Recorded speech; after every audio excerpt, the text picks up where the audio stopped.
Alex's program was such a gateway drug for me. I was like a dental hygienist hiding in the bathroom, creating content for my clients. We are selling tickets to our wedding. As soon as people hear that, they're like, that's genius.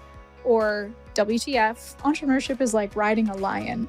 So people will point and be like, wow, look at that guy. He's riding a lion. Meanwhile, you're like, how the fuck did I get on this lion? How do I get off without it eating me? The documentary was an experiment to get myself canceled. Embodied CEOs don't chase trends. They pave the way. They lead from within, moved by purpose, unshaken by noise. When you are the source, you do not need permission. Yay. All right.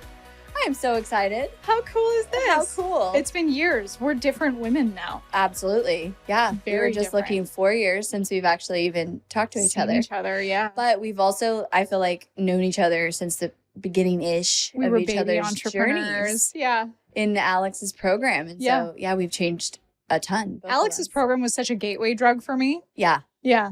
And that was like, the beginning of, and we've both like pivoted so much since then, and life has changed, business has changed over and over. Yeah. I can't wait to get into all of it. I know. And I feel like this was so meant to be, because literally I don't go on Facebook very much, but for whatever reason on Facebook, like the algorithm shows me your stuff. Like, great. That is what we always want. Open it, and I saw that you were coming to Austin, and I was like, oh my gosh. And so here we are. Perfect. So perfect. Yay. Well, let's start with a little bit of your story. Then we can catch up on all the things that I want to dig into. But I think for everybody, like, let's just start with where you want to on your entrepreneur story.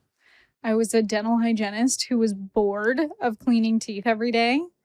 And my dream was always, I wanted to make movies in Hollywood, but like I didn't give myself the permission to believe that that could be possible for a little Canadian girl like me. Actually, this is a cute story. When I was a kid, I used to have the American national anthem printed out on my wall to memorize it, dreaming of the day that I would one day live in America so that I could be close to Hollywood. And I was like, I had a vision board before I realized what a vision board was, but it was the American national anthem. As a kid. As a kid. Yeah. Wow. Yeah. That's cute to think about. And now I live in America. And kind of do. Like, I mean, we're going to tell all the stories of the movies that you. Oh, yeah. Like you have. Yeah. I mean, in your own way, fulfilled that dream. We're going to talk about that. And so much more and more that's coming. Yeah, we'll totally get into that. But yeah, I was a dental hygienist and I did it as like a fallback. You know, I'll do this while I figure out what I really want to be, aka give myself permission to actually do what I want to do. And I started doing social media for the dental office on the side just because I knew how. Before that, I'd worked in radio and television, a little bit of things here. So I just knew how to create stories and post on the internet, make stories for businesses. And from there, I just got referred to so many clients. Like the dentist was like, oh, do you want to do it for my friend here, my friend here? And then all of a sudden I had a business overnight and was like, I should probably learn what I'm doing. I joined some Facebook groups. I learned about funnels and ads and all that stuff and started a YouTube agency. And then eventually I was like a dental hygienist hiding in the bathroom, creating content for my clients and then going out and cleaning teeth and coming back. And that was the gateway into entrepreneurship, which then isn't it such a fun game? Like you really understand who you are and you had no idea that was going to be the path. But like years later ended up going through a divorce and finding therapy after that and realizing all the wounds and the baggage and all the things that were, you can't read the label from the inside, brought me to America, which I love living here and found the love of my life. We're getting married in a couple months. And we're going to talk about that. We're going to talk about that. Like, disrupting that industry. We're disrupting the wedding industry. That is Marley in like a nutshell as a disruptor for sure. Yeah. You are very good at that. Thank you. Yeah. And it's so fun. Yeah. You naturally are so good at, like really creative ideas. We'll talk about the movie and how you did that thing with Dan Henry where you fake getting canceled, right? I watched that. So we haven't talked, but I've been following. Yeah. Yeah. Yeah. So we joined a program together, Alex Sharfin's program, and that's how we met. Yeah. And that was the business, right? The YouTube agency. So that was like your introduction into business online. And then Inner Circle. Were you in Inner Circle? I was in Inner Circle. Yeah. We also were in those programs together. Yeah. So, and I remember, so tell me, like, let's talk about that a little bit. The agency, that was the first thing you did, which I feel like was, let me take my skills that I'm really good at and kind of start offering it as a service to other people. And what was that journey then? It's funny because my dream was to make movies and I was like, oh, I'll make videos for businesses. Like that's pretty much it's so funny now that when you'd ask kids what they want to be when they grow up, they're like a YouTuber. And that wasn't a thing when we were kids. Like what is that influencer YouTuber thing? But yeah, I would make videos and content for other businesses and like authors and speakers and even like plumbing companies and turn their team into a personal brand, which is really cool. And yeah, I was growing the YouTube agency, but I didn't know how to build a team. So it was like all me. And I would fly to all my clients, and I spent 180 days on the road one year and was hardly ever home. And I just, I filmed like 6 months of content in 3 days. And then I would produce it for them over the next 6 months and then go back to them and film another 6 months. And it was great, except that I was exhausted and was like, what does it mean to have a business where you like are an owner? Yeah. And you decided to shut that down, right? I'm remembering the story like where you also were tight on like the margins and you shared that publicly and like running an agency. And so what was that? What happened with that was I was like exhausted from being on the road, and I kept hearing, group coaching programs. So I was like, okay, let me put together one of those. How hard could it be? I didn't know what I didn't know. And so I built this whole program before selling it, which now I know you validate something and have a beta and all that. But I like created a webinar that I'd never done before. I dumped money into ads without knowing what I was doing. I hired a team. I hired a copywriter. I hired a salesperson before I had even validated what was, I just didn't know what I didn't know. And I have this, it can be a superpower, but this delusional optimism where I'm like, it'll work out and I will keep at it until it does. But it doesn't work that well when you're like dumping money into ads. Like, you have a limit. And so I totally flipped upside down, and I luckily still had the revenue from the done for you clients. But while I was trying to build this coaching program, just totally tanked. And Sharfin was the one that amazing man got on the phone with me at like midnight and was like, you like triage, you have to stop the bleeding. You have to fire everyone. And because if I fired everyone and turned off the ads, I was right side up again. But it was like this attachment to, no, but this is the way that I was going to do it. And I'm so glad that he talked sense into me, because if I would have kept going, I could have lost my house. Right. What do you feel like the biggest lessons in that experience that have impacted you now as an entrepreneur? Because obviously like going through those hard seasons, which I have many, many times, right? It like equips us for the next thing. Totally. So from that, kind of what were the decisions you made from there and things you learned so that you didn't repeat that in the future? Yeah, all that debt was like a big tuition I paid to learn those lessons of knowing your numbers, know your profit margins. And if you're in the red, don't stay in the red. I was like, you're just one funnel away. And you hear of these people that work for so long and then it hits and they make $1 million overnight. And I'm just determined that will be my story. Well, that can still be my story without sacrificing my financial and, my home security, stability. So yeah, now I'm like a lot more smart with, hey, don't make sure you have profit and sure, try things and you can invest in things. But if it doesn't work, it doesn't mean just keep plugging away.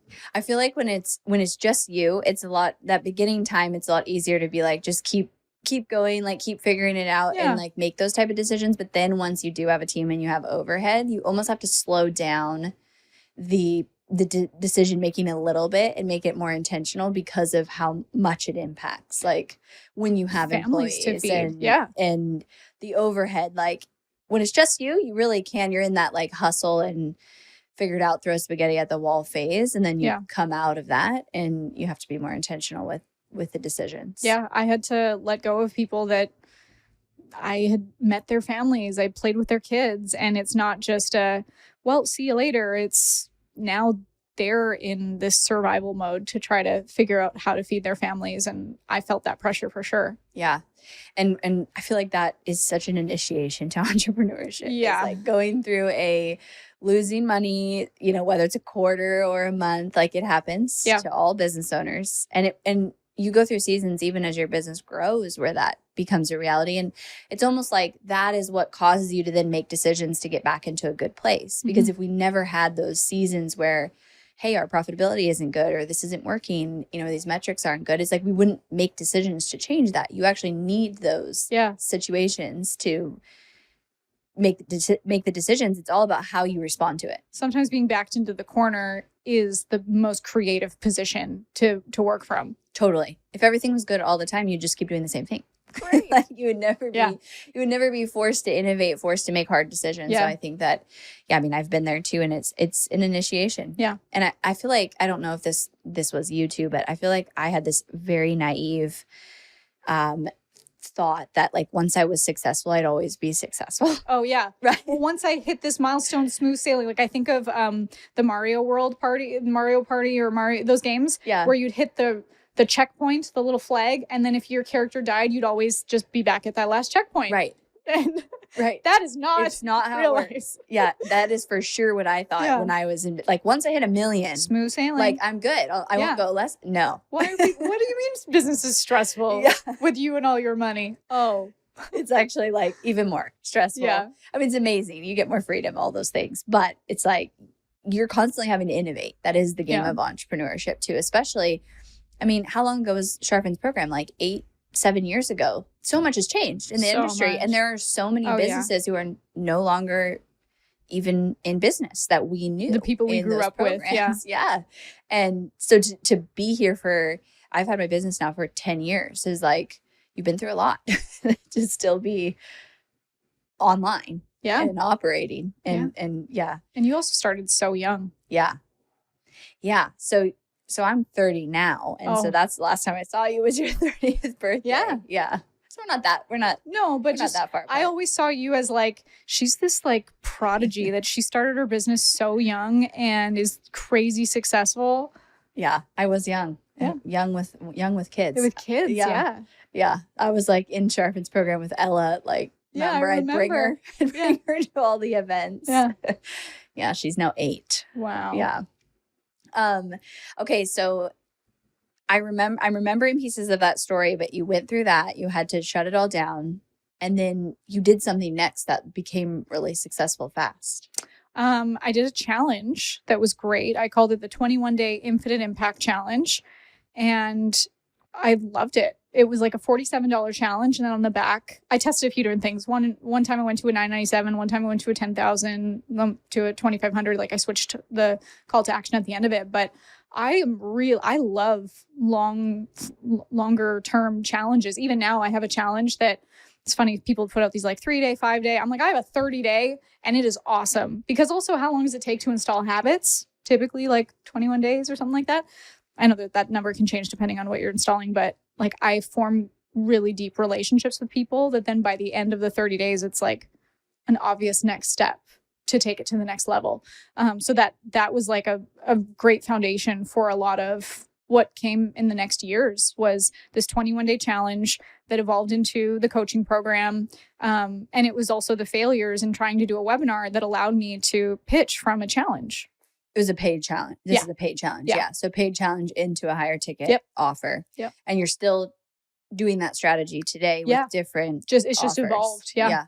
And how did you, like, what steps tactically did you take to make sure this one was profitable and prove that offer? Like tell me that decision of going from letting the team go, shutting it all down, turning off the ads to, okay, this is the next thing we're going to do. Mm-hmm. I think I was asked so much for a course, and I was also scared of selling high ticket then because it didn't, I did the webinar a few times and it didn't work and I'd lost my shirt so much. So I was like, all right, I'm just going to do something like bite size that I think there's also this confidence that comes when you're like, oh, for sure, this is worth $47. I could have sold this for $3,000. So it was also like my tiptoeing into my confidence with it.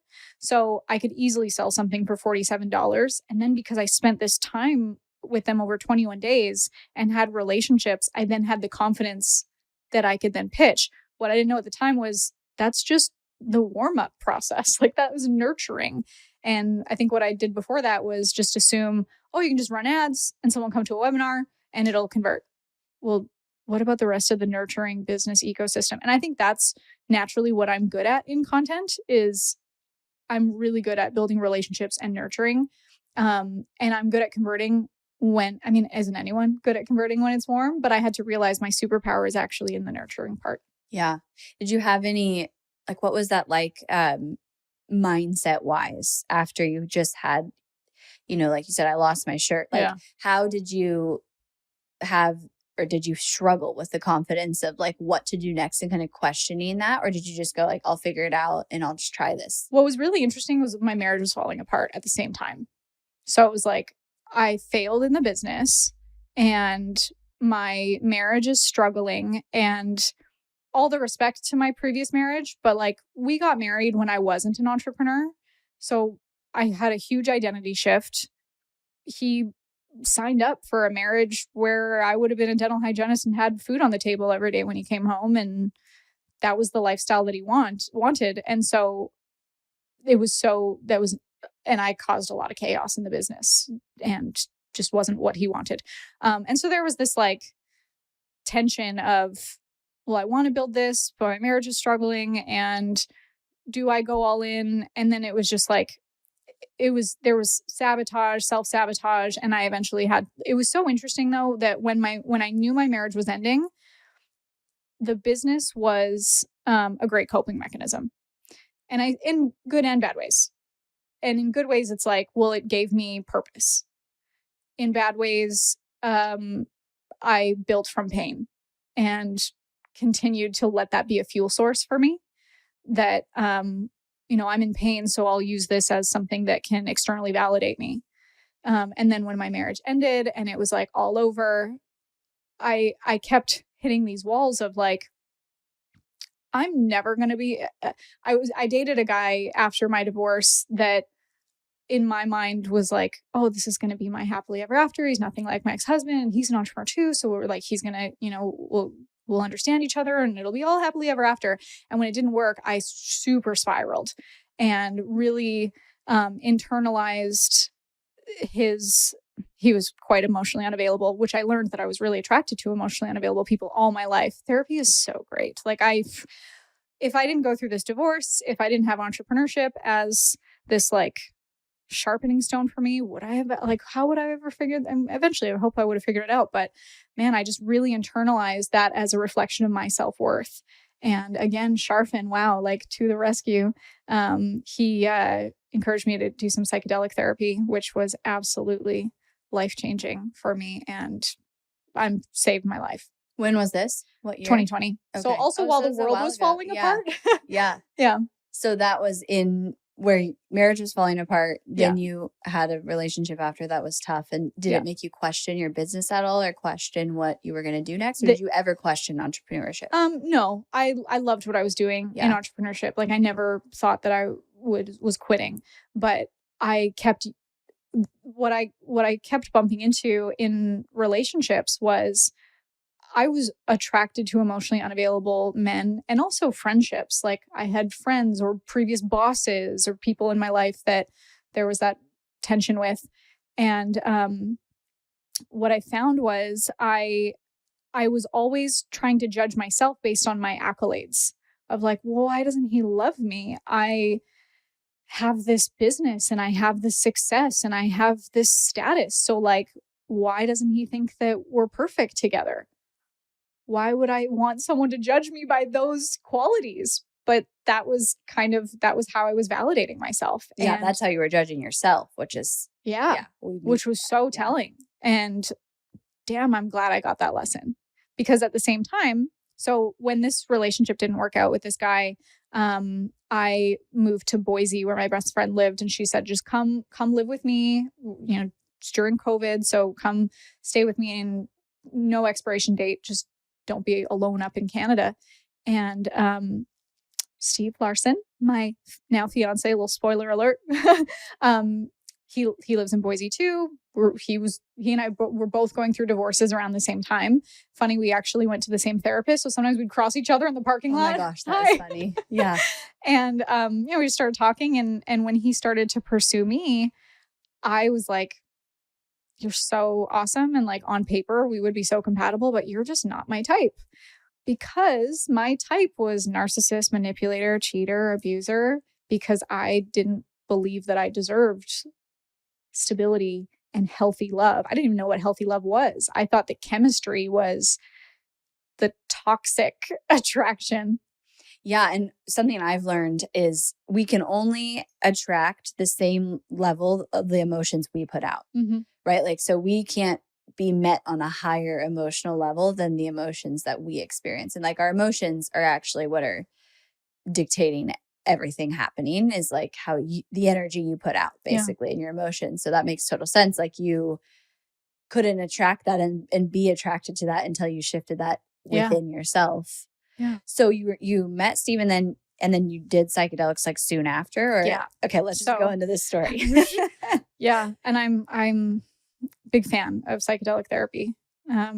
So I was just spiraling. I was going to a therapist 3 times a week and crying over the same thing. And I'm like, logically, I'm like so sick of hearing myself say this, but I just can't integrate it emotionally. And I would be like, why doesn't anyone love me? And will I ever be loved? And will I ever be happy again? And what's wrong with me? And why am I not good enough? And here's all my accolades. So like, why isn't it equating to love? Hello. And so Sharfin, love that man. He's like, I think maybe if you're open to it, you should try some psychedelic therapy. And I was like, what? Drugs are bad. Like growing up in Canada, I was just, not even on my radar. Didn't know what that was. But at the same time, I was dreading waking up every day. So what did I have to lose? And I just did a ton of research. Tucker Max has some really great articles on his journey into psychedelics and MDMA therapy. And I was like, what do I have to lose? And so I got on a plane, came to Austin, where I worked with a nurse that she did the session with me. It was a full day. And it was like, boom, 5 years of therapy in a day. Everything I came in with, I left it there. And sure, there was still the integration and stuff after. But in that session, I was like, I love Steve Larson. He is healthy love. Like that is healthy. That is everything that I've been saying that I want, but didn't believe was possible. And I have it here in front of me, and I've said no to it because I didn't think that it was didn't think that it was real, or didn't think that I was attracted to it. But the problem was me. And so I came home from that still. I mean, you come out of the medicine and you're like, is that real? Like what? But I came home with this, little butterflies of like, okay, wait, I think I'm very attracted to him. And we started dating like a month later. Wow. Okay. So you did MDMA. Mm-hmm. That was the first one. I've also done MDMA, and yeah, it's amazing. Yeah. Yeah. And so what did integration look like after that? So I still went to my therapist, not 3 times a week anymore, maybe once.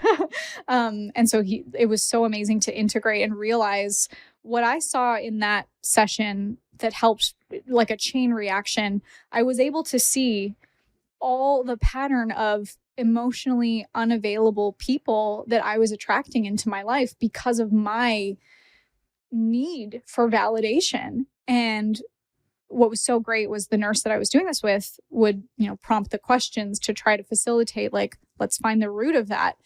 And I couldn't find the root of it for a long time. because I was like, I had a great childhood. Like my parents are together. I was very loved, like I had a great childhood.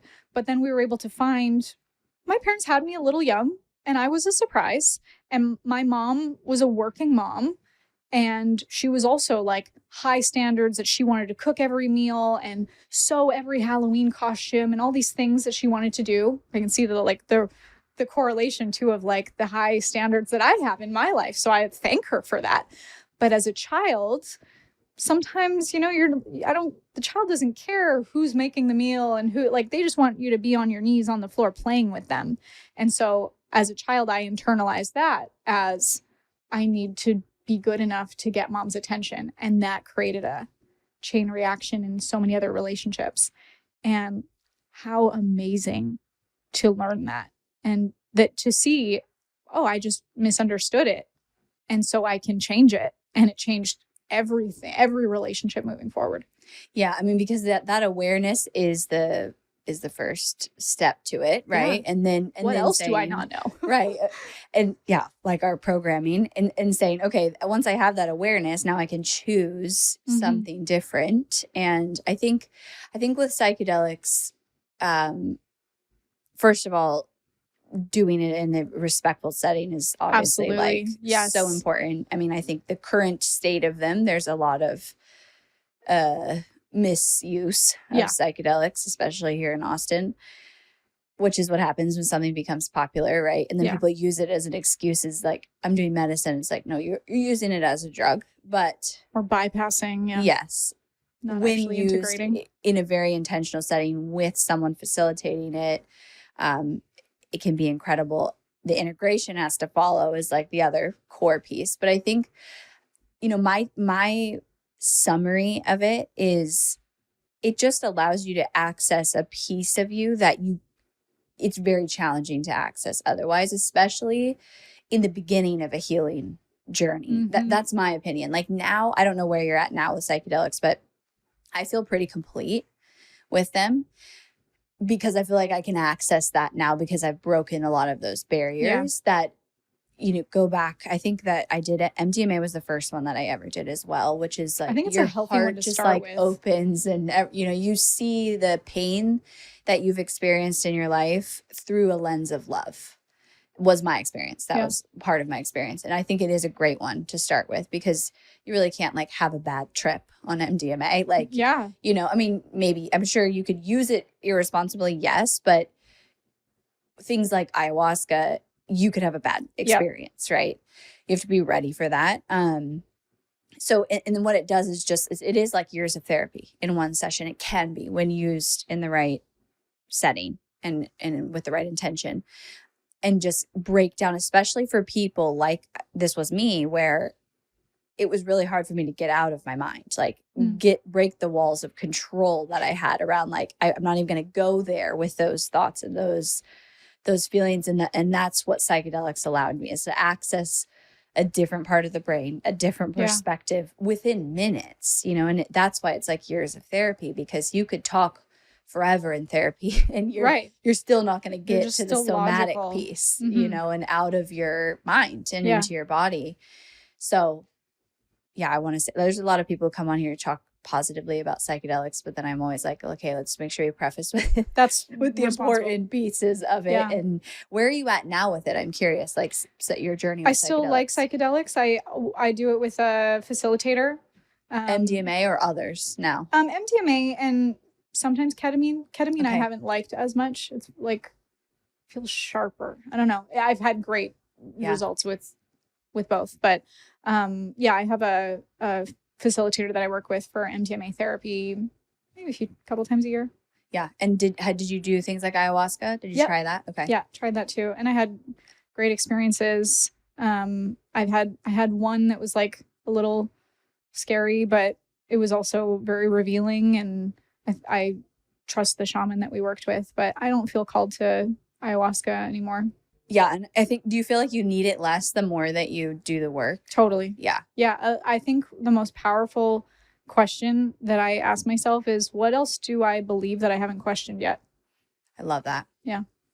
It's so important that we question our reality. Yeah. Which is not really reality, Why do I believe what I believe? Where did that come from? How is it serving me? Should I hold on to that? What would I replace it with if I let it go? Yeah. So good. Yeah. So, okay. So you found the psychedelics, you went back, started dating Steven. This was in 2021? 2020. 2020. Yeah. Okay.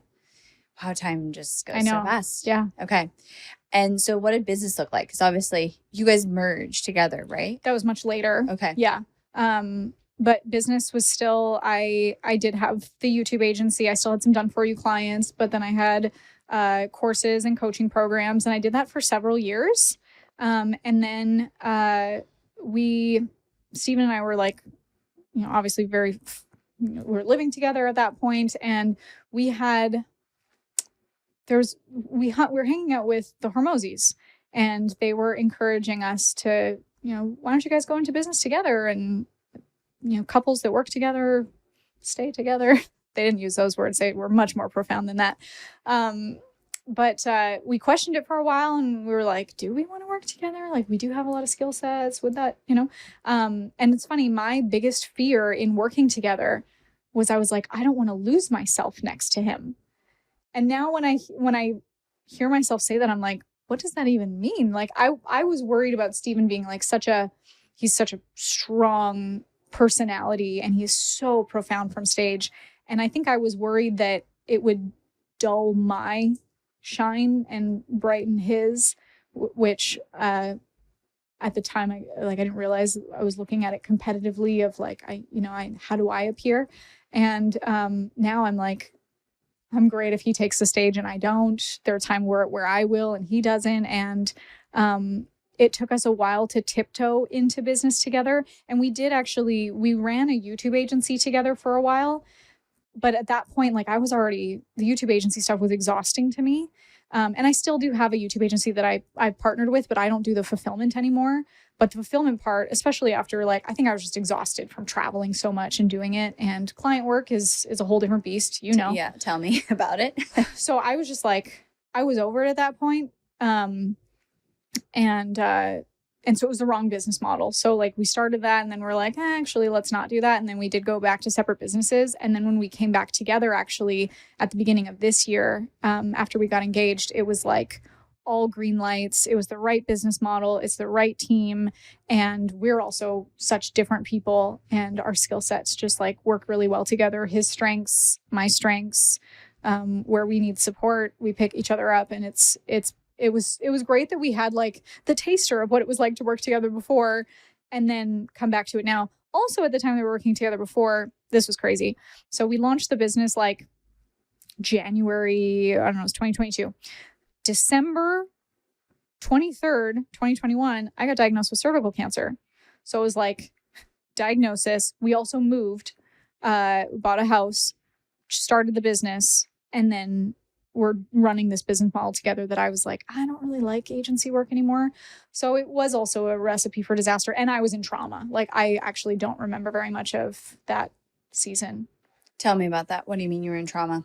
I mean, getting a diagnosis. Oh, from that. I thought you meant operating from, got it. Yes. Yeah. No, yeah. I as soon as I got this diagnosis, I remember getting the phone call and passing it to Steven and was like, and then I forgot. And then my whole brain shut off and I was just in trauma. But it's one of those seasons that I also look back on very fond. It's crazy. Do you have times in your life where you're like, that was the worst time of my life, but I loved it so much?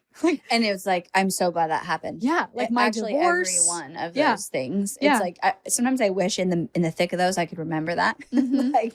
Right in the thick of the hardest seasons, this is going to be good. Yeah. Remember the evidence that every hard time has been beautiful. Just on the other side though, just hold on to that. But yeah, I think of the most tragic times in my life, my cousin committed suicide. That was the worst, but there were also beautiful things that my spirit opened from that.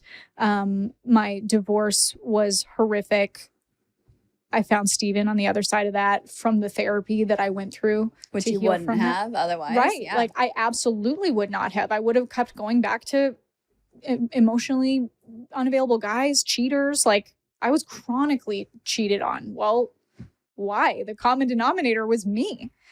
And then cancer was another one of those tragic, I shouldn't say tragic, traumatic experiences. But now I'm I'm not afraid of a diagnosis now because of what I went through. And at the time it was hey, ticking time bomb, you got to have a hysterectomy and hope you don't want to have kids because that's out the window and we just got to go now. And thank God that I have amazing entrepreneurial people around me. And when I started sharing the story publicly, people reached out and was like, hey, there's another way. You can heal this naturally. And here's some other things to look into. And I never had the hysterectomy.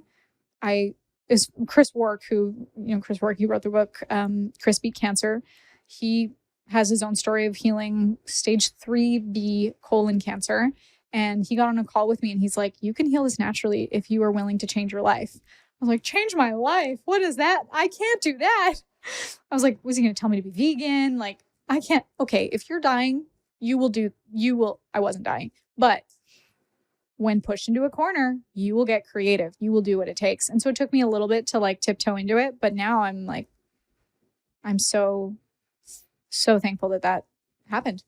I remember you sharing, and like you had to make some really tough decisions during that time, right? Where you had like a surgery date. I had the date, but I kept pushing it off. Yeah. And then you decided, and you kind of went with your intuition ultimately of what to do. So you got the diagnosis, and let's talk about that story a little bit of what you changed, what you implemented from Chris, and how long was that timeline? It actually, in the grand scheme of things, like wasn't too long. But there is still like, I still have regular testing with a functional medicine doctor. So we're keeping an eye on the cancer markers, and they're still present. My doctor describes it as like the last 5 pounds. And she's like, they might just stay there for a long time. I'm trying some other new things, some kind of underground, the kind of stuff that you can't find on Google, the stuff that people go to jail for. So that's how you know it's good. Isn't that crazy that like healthcare is not healthcare? But that was one of the biggest things I learned was, wait, they make more money if I have this surgery? Sick. Yeah. And what are the consequences of that? Oh, skeletal, sexual, like hormonal, all these changes that then I'm going to need other medications and things for. Oh, and might lead to other things. Wait a minute, what? So it was like so eye-opening and infuriating and depressing. And man, that is a rabbit hole that you cannot unsee after that. So it started with Chris Wark and his books talking about nutrition, like overdose on nutrition. Like, how did people heal before these orange bottles with a cap on it that, from a pharmaceutical company? How did they do that? God, the earth. And it's so funny hearing these words come out of my mouth, because I'm like, me 10 years ago would be like, I feel like that all the time. Right. I'm like, if I heard someone say this even 5 years ago, 3 years ago, I would have been like, roll my eyes. Yeah. No, but it first started with like changing my diet, and I totally got it wrong. Like, I'm not no way perfect. Like, I ate Doritos last week, confession. But I changed my diet. I now look at labels and use the apps to scan the barcode to see like, oh, don't use that because that has this seed oil and whatever. Our water source, like, oh my gosh, it is infuriating. If you go to ewg.org/ I think it's tap water, you can put your zip code in there and it'll show you all the chemicals in your tap water. And it's like chloroform, like what? Yeah. Poison. Yeah. And then you also see what the pipes look like that the water comes through, and we're just drinking that. So that was like changing our water source, changing all the like shampoo and makeup and all the things, which is still not perfect, but it makes a huge difference. And then also, functional medicine was an eye opener for me that when you go to the regular doctor and they like, Q-tip here and a little blood test here and whatever, like they're not actually getting a full body picture. So I worked with a functional medicine doctor who I absolutely love. And if anyone needs reach out to me, I'll give you her information. She's like, I work with her virtually and she's amazing. And did all these blood tests and saw like my body is full of heavy metals. I was like, what? Why? Where would that come from? Just the environment. And so I did so much detox with different kind of supplements and, sweating and other kinds of, modalities and stuff. But like, if there's heavy metals in your body, well, then your immune system might go after that instead of the other things. Fasting was a huge thing. And then also just the emotional, like, I believe so much that if there's something that's manifesting physically, it had to start emotionally. 1000%. Are you familiar with Dispenza's work? Yes. Yeah. And I mean, he's like, if the emotional is not in check, anything else you do is not going to work. And look at where I was in my relationships and so cervical being like feminine or reproductive. And I think of the sacral chakra, like that's very much like femininity and creativity and safety. And here I was never safe in my relationships, and I was always trying to prove myself, and I was overcompensating in my masculine instead of being feminine. Well, how would that show up in my body? Yeah, that's one of the things where if someone said that to me 5 years ago, I really would have rolled my eyes. Yeah, like you're telling me like my emotions are going to dictate if I'm sick, but now I'm like, no, it is. I mean, that's your energy. Yeah. Yeah. And I just went to a week-long dispensa a month ago. There's people who go there with cancer and do the coherent healings and leave healed. I believe it. From the energy alone. Yeah. Obviously, yes, like what you eat, all those things does matter. But I feel like that emotional state, I mean, because if we bring it to science, the way that I've learned it is, if we're an organism, and if we are in survival mode every day, we will be sick. Like no organism is meant to live 24/7 in survival mode. We're supposed to like fight or flight or freeze is situational and then back to homeostasis. But how many people, including myself for a long time, every day was survival mode. Yeah. Like the level of stress and addicted to that. Yeah. That was so addicted that to was chaos. my identity. Yeah. It was, I'm important if I have stressful I need things chaos. to I gotta fix problems, and the fear is what drove me in the beginning. That's what created my business. Was what a great my motivator. Story of 20-year-old mom, need to make money, can't have no other option, and it does create success. But then eventually, at what cost? Yes, right. It will catch up to you. Yeah, and I think that's a lot of entrepreneur stories, because we are motivated by that fear of making success possible no matter what. And then they go through a journey, everybody different journey, but it's like similar story of hitting burnout, getting sick, unable to work. The body's just like, I can't keep doing this.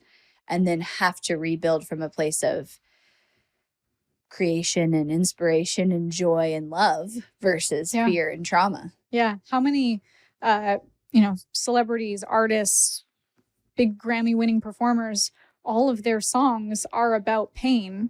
And then you see their relationships or their lives falling apart. Well, because that's kind of the cycle that they're in, that they're like, oh, if I perform a Grammy winning album, then I'll get this love and admiration and money, but I have to go through pain to write that album. So I'm just going to go mess up my relationships and my health. Like Lady Gaga's documentary, 5'2", if you've seen that one. She's like on the couch and she's in physical pain. She has this chronic pain that she's in. And, she's been engaged and not gotten to the altar so many times, broken up before getting married. And from the outside looking in, it's like she's an incredible performer. She's an incredible artist. But I wonder if a lot of her art comes from that fuel source of pain. And you actually are addicted to that more than you want the other side. And until you hit the point of realizing you no longer want that pain, you're never going to change. But it can serve people really well. Yeah, it can create the success, and at what cost? And I think everybody's got their own tolerance of that. Some will never, that will be their life forever, for sure.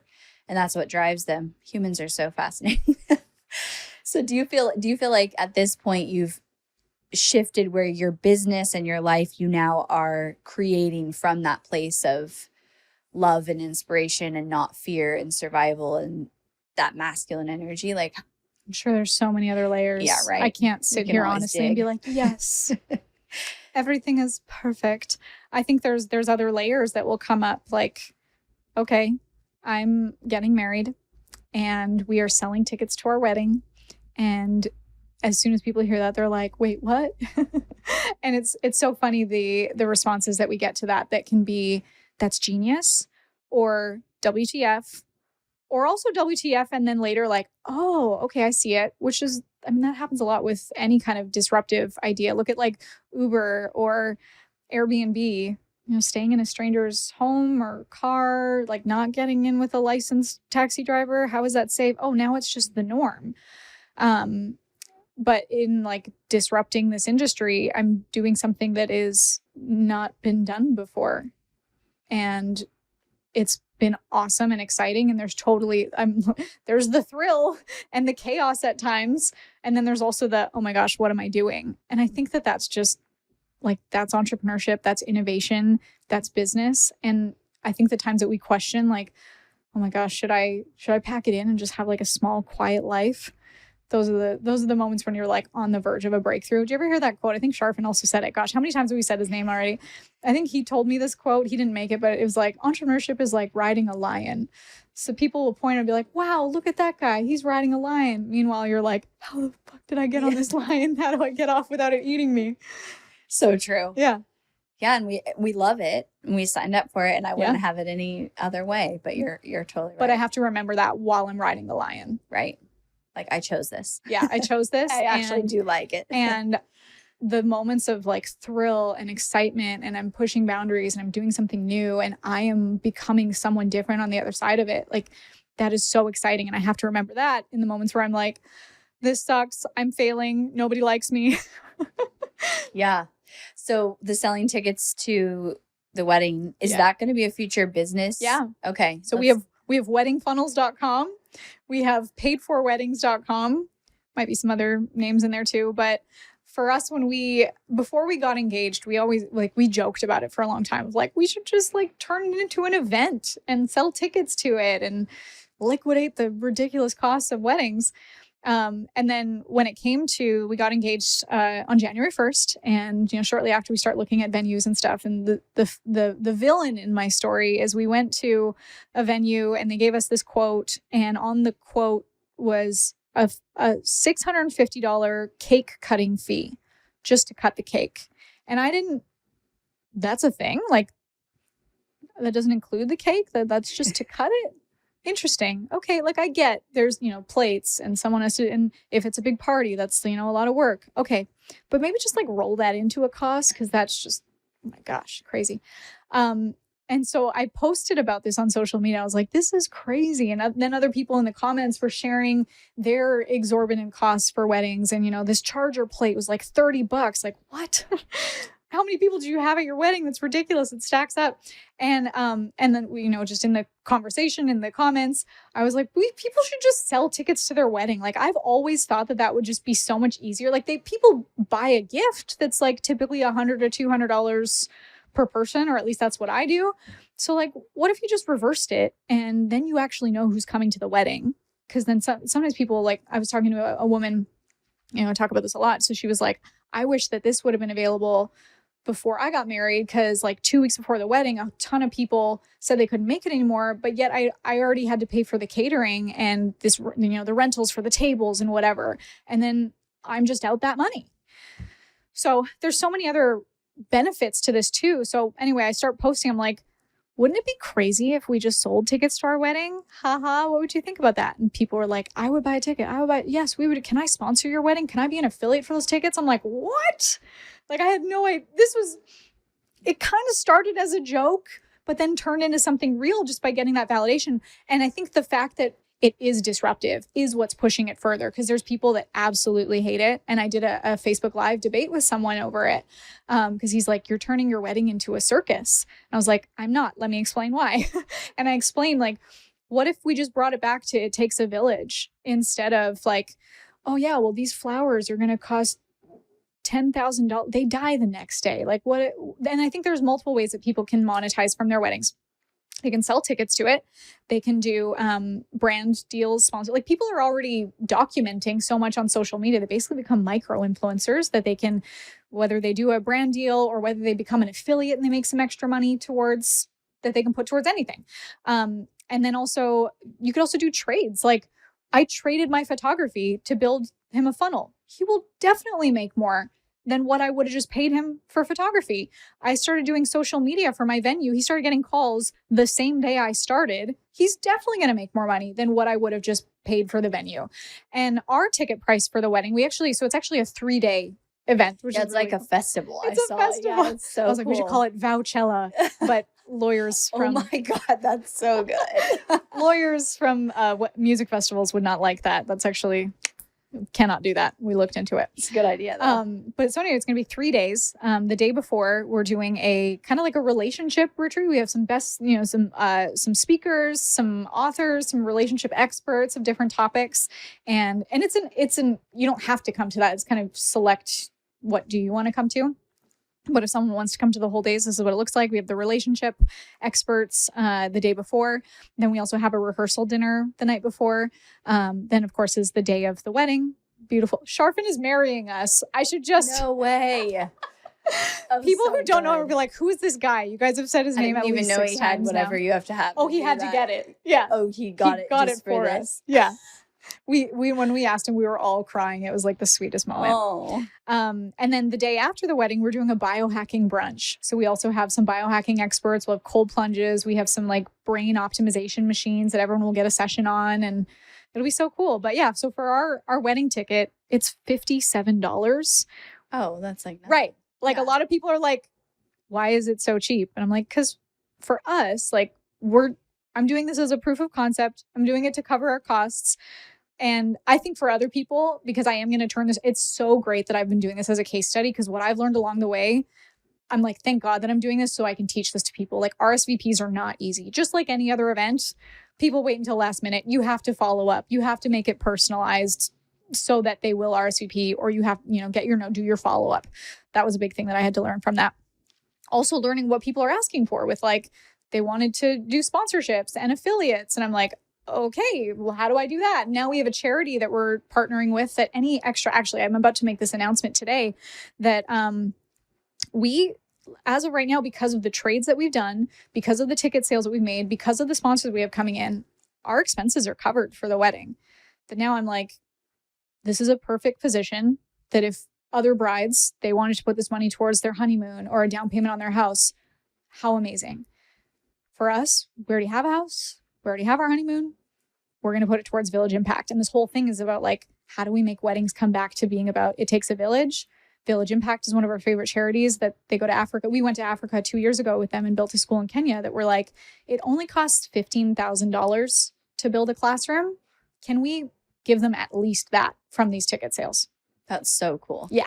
And you're basically saying do that instead of a gift? Like what would be the Yeah, so actually etiquette? On the funnel, it says there's two options. There's the no toaster needed option, and that's $57.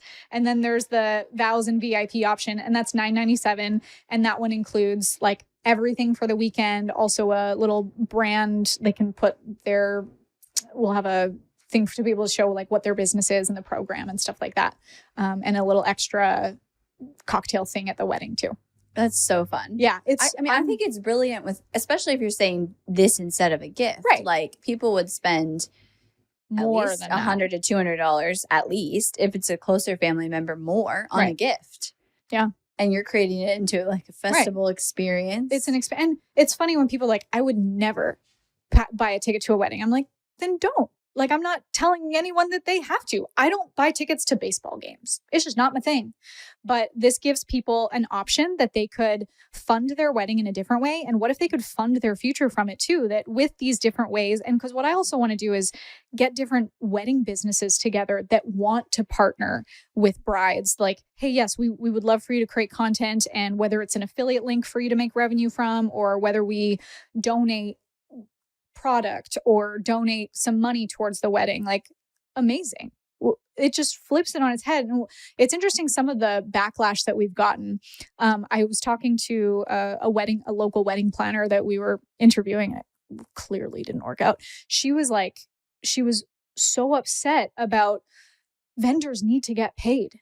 And I'm like, absolutely they will. She's like, well, these vendors, their margins are so low. Like they're working so hard and they're bleeding for this because they want to create beautiful experiences for brides, but they're not even making money. And I'm like, I want to help them with that. If they're not making money, they're doing it wrong. Let me give you the example of my venue who's already getting bookings because I'm doing his social media. I'm not trying to take money from anyone. I'm trying to make it easier for the brides and make the businesses make more money. And if whether the profit from that they put towards their house or their family or charity, like amazing. And this is like, especially for young couples who don't have a lot of money, this would be huge for them. It's funny. Some of the other things they'll say is like, well, if you can't afford to get married, then you're not ready to get married or have a smaller wedding. And I'm like, yeah, that's great. That's a choice. So is selling tickets. Like it's all just giving people different options. You can rent an Airbnb, or you can go to a hotel, or you can stay home. Yeah, exactly. I love it. You're such a disruptor. And I can tell too, like you get so excited over it, which I love that. Yeah. Like you're pumped about this. I really and the energy is so good.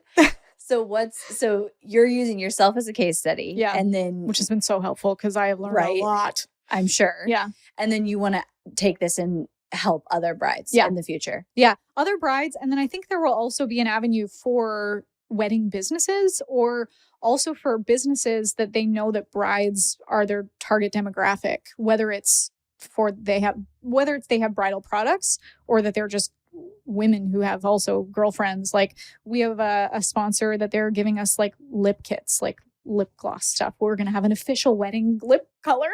Oh, that's cute. And so, of course, like me talking about that and then sharing that with the hundreds of however many people come to our wedding, like, maybe they will buy them. Maybe they will also use them in their business. I mean, it's like an event. Like, right. If you put on an event, you do the same exact thing. People spend $10,000 for a booth in a hallway where people are avoiding eye contact. Like, come to a wedding where we're actually going to integrate, do something fun. Like, I pitched this to a tequila company. So if any tequila companies are listening, you could do this too. That what if we did an integration where we created a new wedding tradition? So, on New Year's Eve, what happens at midnight? People kiss. Of course, at the wedding, there's the first kiss after the ceremony. What if there was like the kiss that marks the celebration? Like, okay, the ceremony is over, the transition from the ceremony to the reception, and we call it, the company also started with a K. So I was like, the kiss. I don't want to say their name in case I don't know if they're going to go with us. So anyway, but it was like, and then everyone, they can take a tequila shot, the couple kisses, and then there's also a photo booth that's like shot of tequila and a picture shot. Like, see how we're integrating something right, and creative. then they could use that in so many future and it's weddings. User-generated content, because all the guests are taking pictures of it. We maybe have like the big sparklers that go off during the kiss, and it's like an Instagrammable moment. And then it also becomes a tradition for other people at, whether it's their engagement, whether it's their wedding, whether it's a birthday or something. It's like, okay, time for the kiss. And it's more than just like a booth in a hallway. Yeah. And this is the future of like this is product marketing today, right? Because then that becomes viral, and then there's a video, and then now their brand is known for that. People, of course, businesses are spending money on ads, and they always will, but they're also diversifying their marketing spend into influencers and into people who have the audience, because when something comes through an ad, it has to interrupt them. But then there's also the audience that's seeking the influencers and the people the creators that they just love to watch. So why not integrate with them that feels like just a natural part of a narrative, a storyline, instead of an interruption where you're like, oh, I got to sit through this ad again before I can get back to my video. Oh, there's the video. Yeah, and a wedding is already an event with potentially hundreds of people at it that you get your product in front of. I had someone today ask, he's like, I don't know if I can make it, but how much would you charge me to print a cardboard cutout that I could have sitting there at the wedding? You're like, let me check my let me look into that. It's so funny, the requests I'm getting. I also had I've had multiple people ask, are you selling spots for your bridal party? Like, how much for maid of honor? And I'm like, oh my God, I don't know how to do that one. The interesting thing is also finding the balance between, okay, this is sacred, and when you turn it into something that you're monetizing, I don't want it to become a business thing that, business is not for everyone. We earned our stripes in entrepreneurship that weddings are stressful enough, and I don't want it to turn into like a customer fulfillment thing that takes away from the love. Like, that is the reason for this marriage. So that's also been an interesting balance, that like, as much as we're entrepreneurs and we're totally just having fun with this, it's sacred. It is still about the marriage. So do you get to approve the people who buy tickets, or can anyone buy a ticket? So that's a great question. At first, I thought that we were going to do an approval thing, but we just decided for us, it typically is, for someone to buy a ticket to a wedding, they're probably going to be warm traffic. And if not, like, I'll take your $57 and put it towards charity. That's fine. Yeah. And just, I'm not worried about it. Some people have been like, that's so weird. Like, you're okay with having strangers at your wedding. And for us, we're like, they're typically in our audience. Like, because who would, who would buy a ticket? You are offering valuable things and potentially access to cool people. So I could see they could totally, like, if people could just come for the networking, which is not what we're advertising it as, but someone could think that. But I think that the way that I would teach it to other couples, or because there's going to be different options for how people will do it in the future. I've also thought, like, maybe for some couples that don't want to have the funnel just be a straight ticket, it's like RSVP. And then would you like to prepay your gift now? as like a wedding donation, or would you, or, you know, just thanks for your RSVP? I don't know. There might be some other options. The other thing was at first, yeah, we were just sending out the links like invite only and getting that kind of first round of RSVPs from our close friends and family. Because we also wanted to make sure that if we do open this up to the public, it's not like, oh, we hit capacity, but Aunt Brenda isn't coming because she didn't RSVP fast enough. But the RSVP game is like, just like any other event, I have to follow up with people, and there's people that say they're coming and are like, oh, I'll get my ticket later. And I, just like anything, you have to follow up. Yeah. And give them urgency. How did your guys' family respond? You know what? I actually haven't asked my mom, and I think I will ask her on a video so that I can get her reaction. Like, hey, I actually have never asked you, what do you think about me selling tickets to my wedding? Is she buying a ticket, or are you giving her one? That's funny. No, we gave our parents free tickets. We did have a round of free tickets to give to people. So, like, you know, our friends, family, like our closest people, our siblings and stuff. And I've only had 2 people that when I sent them an invitation to the ticket page that they were like, this is weird.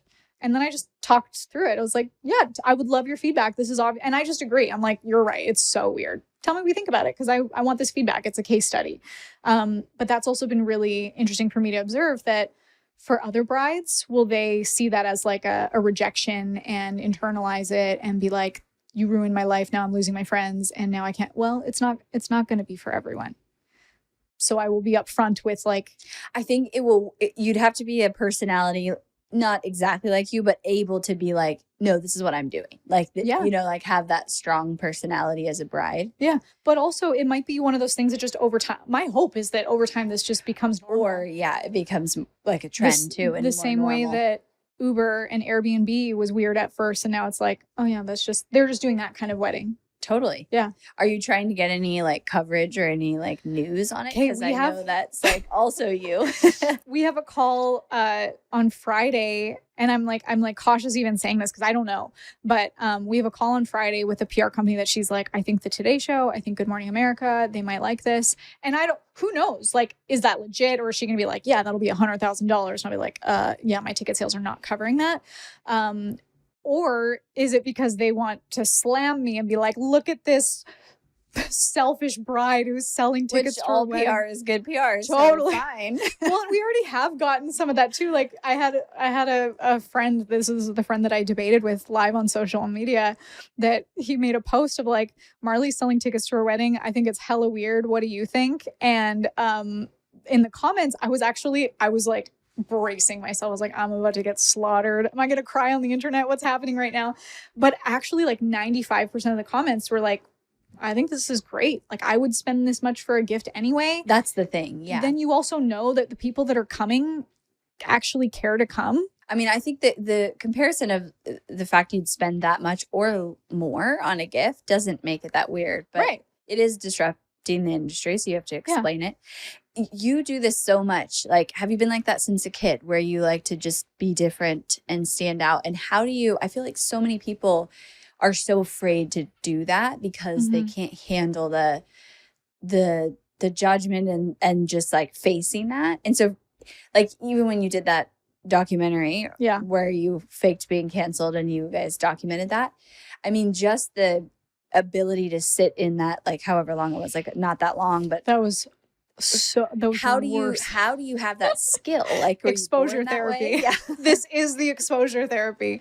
I wouldn't say that I was like that growing up. And I think entrepreneurship, just like every year that I tick by in this space, like I'm just exposed to more things. Cause years ago, like even before my divorce, if I would have gotten a negative comment on social media, I think it would wreck me for a day. Like I'd be like, okay, oh, I don't even know this person, but they think that I'm blah, blah, blah. Like, I think the cancel culture was like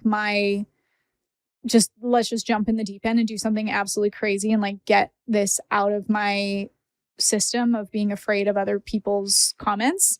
And this was like the most extreme thing that I could do. So the documentary was an experiment to get myself canceled. And the plot twist is, well, I don't know if I should say it. You should go to my YouTube channel and watch it. But there's a big plot twist at the end. I'll just say it. So, it was an experiment. What's actually really cool is okay, how do I go into that? I'm like, do I give it away? In the documentary, you see me at an event, and at this event, I'm like trying to do things to stir the pot and see if I can like get some public outrage while it's being filmed on like, you know, hidden cameras. And there's an altercation, and I get arrested. And then a few days later, Dan Henry comes across my my mugshot, and he posts it on social media. And I just go silent, because then my team is like, because there's like legal stuff going on, you're not allowed to talk about it. And it was awful. Like it was real life people messaging me, DMs and comments of people that I know and that I don't know. And Dan Henry just like doubled down. And I mean, he was the perfect choice for this. So spoiler alert, that it was a fake mugshot. Like we photoshopped it. It was absolutely fake. And what's so cool is like, we only asked, because we were actually filming this documentary. It was a real experiment. Like I was trying to figure out how to do this. And we came up with that idea of the mugshot 2 weeks before we did it. And we're like, well, who would do that? Because who would post it? Because they're definitely going to get backlash for it. And we have to know that it would be someone that's going to follow through. Like they can't get cold feet and be like, never mind, I'm out. It was just a joke. It's for this documentary. Of course, Dan Henry comes to mind. He's the perfect person for it. And he was all in, and it was so funny. He like went off script. He like in the comments is having fights with people. I'm like, I'm not telling you to say those things, just for the record. And he's like, this is awesome. I'm like, grenade. And then at the end of the documentary, we reveal that like this was completely fabricated to show you the effects of cancel culture, of like people will believe a seed and not realize like everything that's happening in the background. What's really cool when you're watching the documentaries, you don't realize until the last 30 seconds that it was all fabricated. Like you think that I'm actually going through this. And it was so cool because we actually put into film festivals, and we won awards at the Manhattan Film Festival, the LA Documentary Film Festival. And I actually got to be in a theater with people watching it. Like it's one thing to be like, have a YouTube video with the views and the comments racking up, but like to be in a theater and like in those like gut punch moments where I'm crying, and I was good at fake crying. Like that's like impressive. It was so, being in the theater and hearing people go, oh, and then at the end when the plot twist is revealed and they're like, what? It was so insane to watch it in person. And then even leaving the theater, there's one guy that was so hyped up. He was like walking with us down the block. He's like, and then you did this. And I was like, what? It was so funny to see like a live reaction. But living in that honestly was, because what we post, he posts the mugshot, and then I just had to go silent to watch the audience. And I'm getting messages from people that I know and love, people that are commenting on it that I thought were my friends. And oh my gosh, that's and then to then go the next day and be like, then people were mad that you totally faked it, right? Yeah. Some people, it's kind of the same as the wedding thing. Like there's people that love it, there's people that hate it, there's people that are like not sure and then they like it. Or that are also just like, this is all. There's actually full YouTube reaction videos on YouTube of like people watching the video, and the comment section are like calling me a grifter, and this was dumb, and I don't like, she didn't do her research, and this was stupid. And I'm like, clearly it worked. Like that was the whole, you proved the message at the end. Yeah. So before that, you would have had a hard time with negative comments, but you feel like that just, because now you're kind of not doing it the same again, but you're back in a situation where you're taking a lot of criticism with the wedding stuff. Yeah, and it's like you're just able to do that so well, which is required to disrupt anything. Yeah. And to put yourself out there. And I just feel like entrepreneurs in general, even on a small scale, sometimes have a very hard time with that. Totally. Yeah. I feel like I'm constantly in this push-pull of like my safety and being seen. Because I want to be seen and I want to impact people, which requires being seen. But then there's also times where I'm like, I'm safer if no one knows who I am. But then I'm not fulfilled, and I don't think that I'm like pushing the edges of who I'm trying to become. When you for sure get like, you can hear it in your voice that you're passionate about pushing an edge. Yeah. And doing something different. Yeah. I mean, also look at like Steven, capitalist pig. Like, he is purposely disruptive in, I want to teach people how to get rich. The subtext of that is get rich, give back, and that it is your moral obligation to get rich. And getting rich in and of itself is philanthropic because of who you become in the process. And what you do with that money should be for good, absolutely.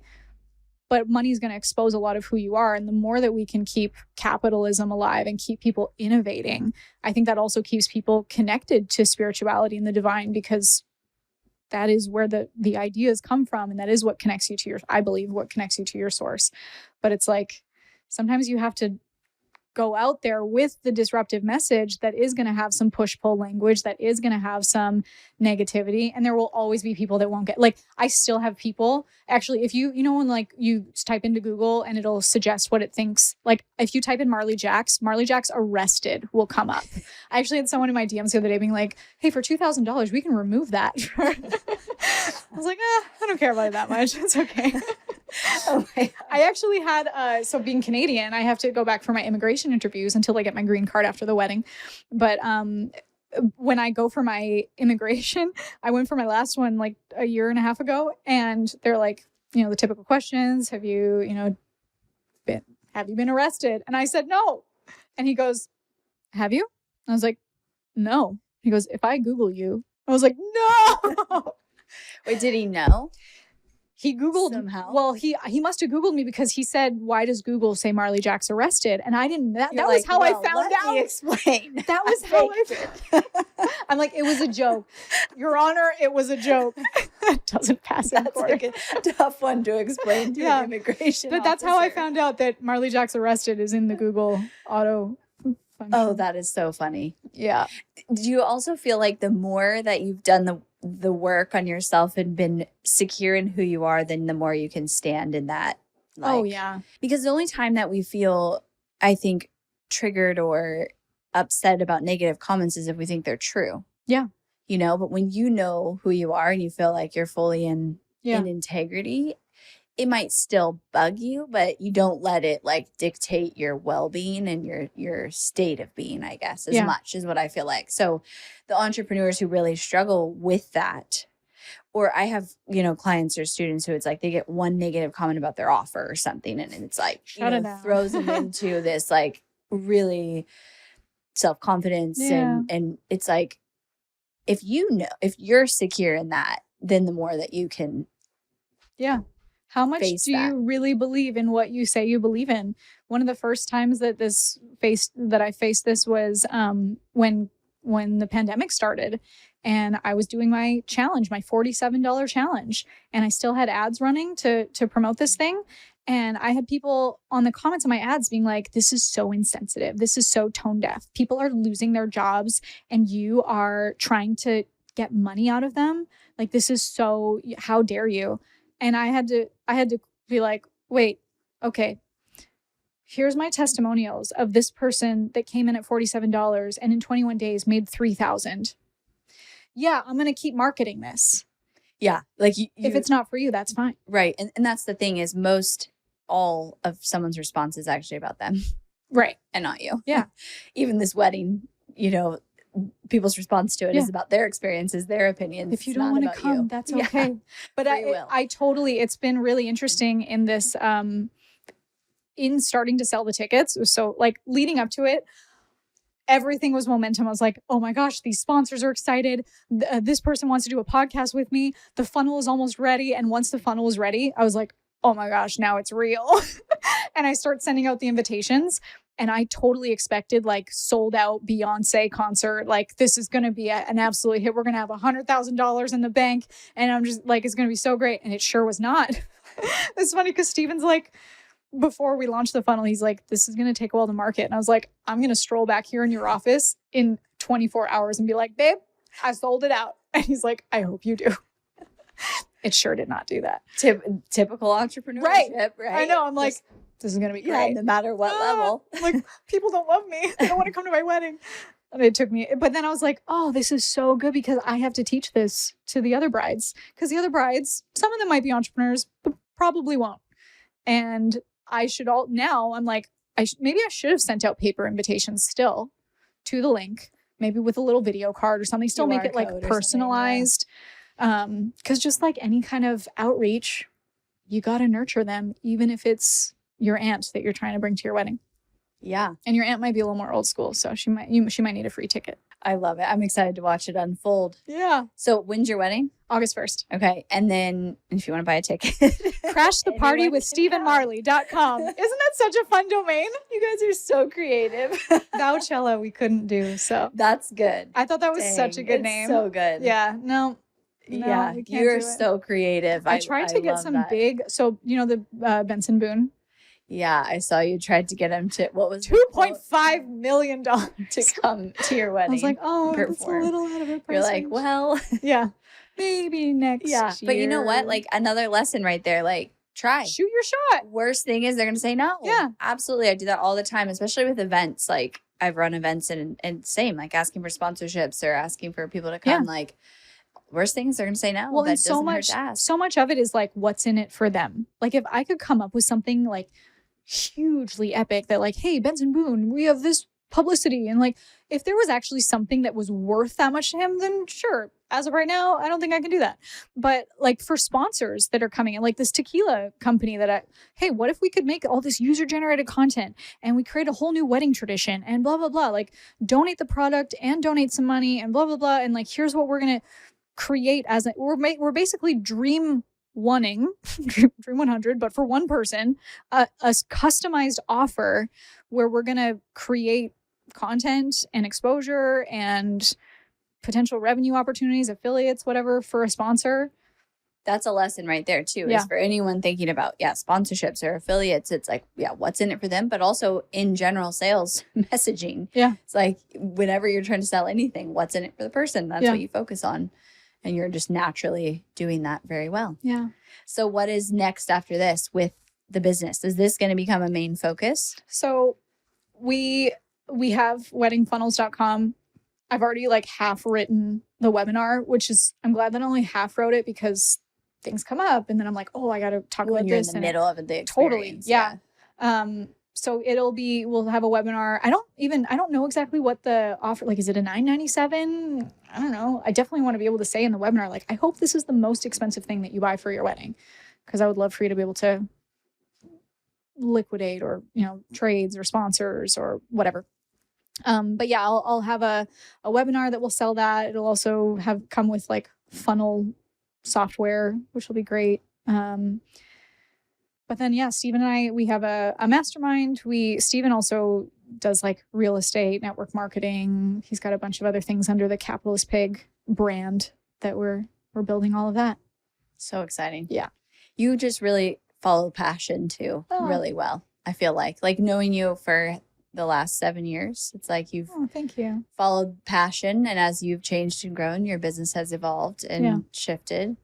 And the disrupting, that is a skill that it's interesting to hear that wasn't how you were as a kid. Because I would have been like, oh, you must have loved doing that as a kid just based on what I've seen you do now. It might be I don't want to say boredom, but like the always striving for more as a kid might be what created it now. Because my parents are like very safe. Like my dad worked the same 9-to-5 job after like from college to retirement. They did have a business. Funny, as a Canadian family, they have a hockey league business. And so that was kind of my door into entrepreneurship, but they're very like predictable, safe, comfortable people. And I think that my whole life was like Little Mermaid. I want more. I wanted to live in America. I wanted to be in Hollywood. I wanted to do these things that like put me on a stage and be seen. And I think it was like after I finally left home was like, wait, can I? Okay, let's go. And I love that you had like you really. I mean, you weren't in Hollywood, but you got featured in the film festival and won awards. Like, how freaking cool! But it also has opened doors to Hollywood for me, and with So I actually haven't even talked about this. We filmed a sizzle reel for a show that we are creating that the wedding will be a part of the storyline. We're integrating brands into it. So the show is called Rare Things. If anyone wants to see the sizzle reel, you can go to therarethings.com/show. And it's a sizzle reel of me and Steven building businesses. And the wedding being part of that. And we're also integrating brands into the storyline. So just like, imagine like Shark Tank, whenever they showcase a brand, that brand, typically people are going to go out and look for it. But now it's like a docuseries with a storyline where maybe we're helping someone build a business and we're using this software to do it. Or maybe, that business that we build, then people, start to look up that company too. So cool. Yeah. Well, as we wrap up, I'm curious, like, what would be your top few pieces of advice that you give entrepreneurs based on your journey? Be disruptive, polarizing, non-obvious. That's actually like when I use ChatGPT, that is what I tell it every single day. Write this thing and be disruptive, polarizing, and non-obvious. Like those are my 3. I should put that on a t-shirt because like my clients I am Marley. I am. Disruptive, polarizing, non-obvious. Because I think that's just the best way to be. Like people will tune out the regurgitated stuff.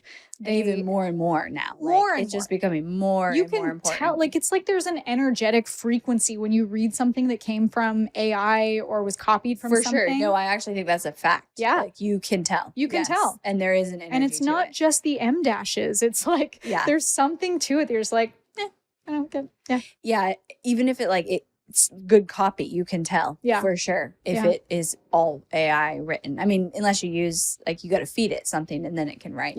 Garbage in, garbage out. Yeah. But yeah, disruptive, polarizing, like there's no marketing. And it's funny when people, because I'll say this at events and they'll be like, well, I don't want to be polar. I don't want to piss people off. I'm like, that's not the goal. I'm not telling you to go out and be Dan Henry that went off script and was like happy to fight with people in the comments. That's not it. But what's the thing that you can take a stand for? Like I had this one woman come up to me and she's like, I just can't. Like there's nothing about what I do that is polarizing. And I'm like, give me 5 minutes. And I'm interviewing her and I'm asking her questions and I'm pulling things out of her. And she's like, I just help women with their health. Like I just, hormones and, getting healthy and losing weight. And eventually I pulled out of her that she totally is against birth control pills, which I agree. Like I was on birth control for 16 years. You think that contributed to my cervical cancer? I think so. And so I was like, get on that soapbox, lady. Like she started getting fired up about it. And even you said in me, like, I get passionate when I talk about this thing. Like, that's the thing. That's the hill to die on. 100%. What are the questions you asked her to pull that out? Oh, I think I just asked her, like, why did you get it? Why do you do what you do? Like, what was your make or break moment? Like, what is the thing that you want to, like, grab your clients and, like, shake them by the shoulders and, like, tell them to stop doing or start doing? What moments have broken your heart when someone failed or succeeded or whatever? Yeah, I do that. And then like, when you compare other people in the industry who solve the same problem, like what do you feel like they do wrong or they're not seen or you do different? And then that usually pulls it out of people because everyone has something, but it's their everyday normal. So they don't even realize that sometimes they don't even realize that it can be something they can stand for because they're just like, oh, this is obvious to me. And to take such a strong stand for it. Like, did you know Stacey Martino, huge relationship expert, and she won't even speak on stages with other relationship experts because she's like, I can't always agree with them and I don't want to harm families by them hearing the wrong thing if they come to an event to hear me. And she's just like, this is like so strongly what I believe in that it's interesting and I respect it. Yeah. And when you believe in those things too, I tell people this all the time. It's like you believe it because your experience and your wisdom and what has gotten you to here is what you feel is the right way or the best way to get from wherever you are to wherever you want to go. Like you fully believe that for brides, this is an incredible opportunity and that's why you can back it and that's why you can stand behind it. It's not like we're trying to trick people and be like, oh, I stand for this. Like you truly do stand for it. The more case studies and testimonials that can be the fuel, like the fact that I can even I haven't been able to do it for brides yet. I'm obviously the case study, but for me to go, my venue that I'm renting that I didn't have to pay for because I traded, he made more money already. My photographer, he's going to make more money already. Like that's already a big enough. The fact that we're going to donate money to Village Impact and we're going to be able to have a classroom in Kenya that maybe we'll name Wedding Funnels. I don't know what we'll name it, but like, that's really cool. Yeah. And if someone's like, how dare you say you're so selfish for selling wedding tickets to your wedding? I'll be like, yeah, exactly. You just don't know me. Yeah. And that's fine. Yeah. I'm okay with being misunderstood. I love it. Where would you like people to go to connect with you if they tune in? Well, if you want to come to the wedding, crash the party with SteveandMarley.com. Steve and Marley, not Steve and Marley. And Come check out my YouTube channel, youtube.com/Marley Jaxx, Instagram. I also respond to all my own DMs. So if anyone wants to reach out, it is me. It's funny when people are like, is it actually you? And I'll send a video. Hi, it's me. I think people are so like jaded by VAs that are responding to DMs, but so true. It's actually you. Yeah. Amazing. Well, I'm so happy that this worked out. Thank you so much for coming into the studio and catching up with me. So fun. Thank you.